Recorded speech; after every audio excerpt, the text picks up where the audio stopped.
Estructura terciaria, cuaternaria y de orden superior. ¿Qué es el DNA? El DNA es el ácido nucleico que se encuentra en el núcleo de las células y es el principal constituyente del material genético de los seres vivos. Hacer que todo el DNA de una célula eucariota quepa en el núcleo no es una tarea simple, nada fácil. Las células contienen 300.000 millones de pares de bases y si estuvieran colocados de punta a punta, todo el DNA de una célula de tu cuerpo tendría una longitud aproximada de 1.83 metros. Sin embargo, este DNA debe caber en un núcleo, que es cuando menos 1.000.000 de veces más pequeño. El DNA de eucariotas se asocia a proteínas para formar una estructura que se llama cromatina. La cromatina es el conjunto de ADN que se acomoda y pliega formando estructuras llamadas cromosomas, que finalmente son el estado de mayor compactación del DNA.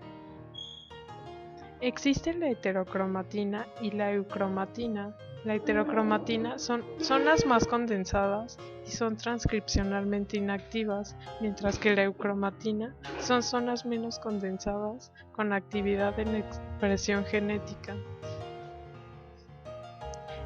El DNA consigue una elevada condensación gracias a los diferentes niveles estructurales que presenta, y esto sugiere una jerarquía organizacional, en la cual tenemos moléculas de DNA.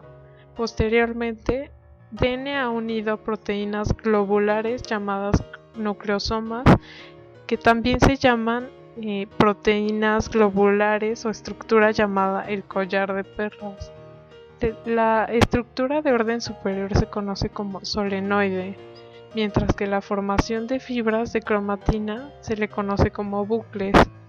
Posteriormente llegamos al grado de mayor compactación, formando un denso paquete de cromatina que en realidad es un cromosoma.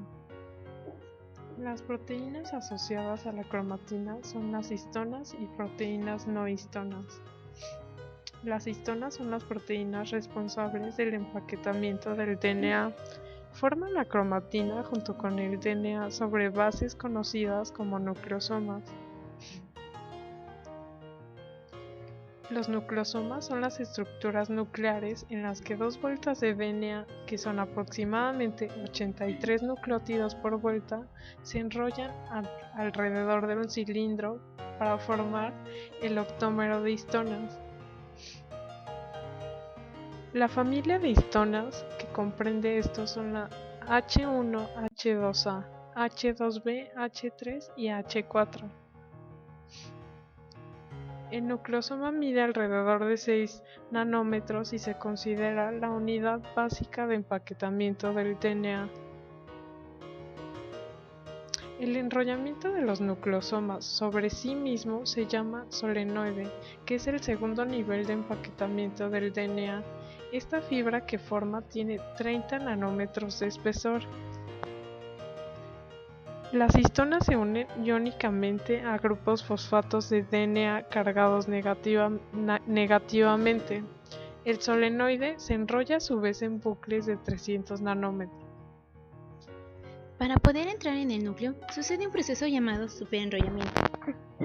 El superenrollamiento es cuando los dos extremos del DNA, el A y el B, se acercan mucho, pero no se juntan. Hay diversas maneras para que se superenrollen.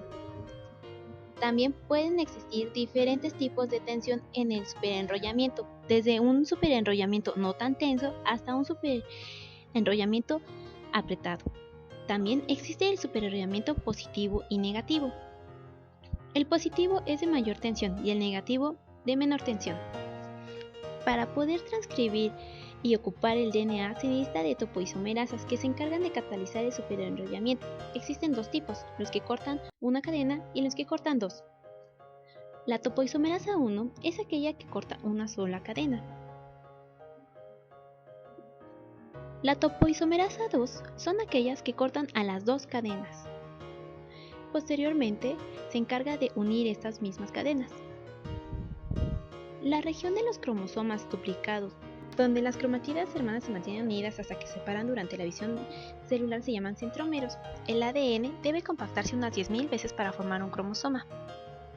Aquí vemos dónde se encuentra el centrómero en los cromosomas. Los nucleótidos en el extremo de un cromosoma que lo protegen del daño durante la condensación y evitan que se adhieran al extremo de otro cromosoma se llaman telómeros. Por otra parte, el núcleo no es solo una maraña de material genético, sino existen zonas en donde están ordenadas los cromosomas. A estas zonas se les llama territorios cromosómicos. El total de la información genética contenida en los cromosomas de un organismo constituye su genoma. Muchas gracias por su atención.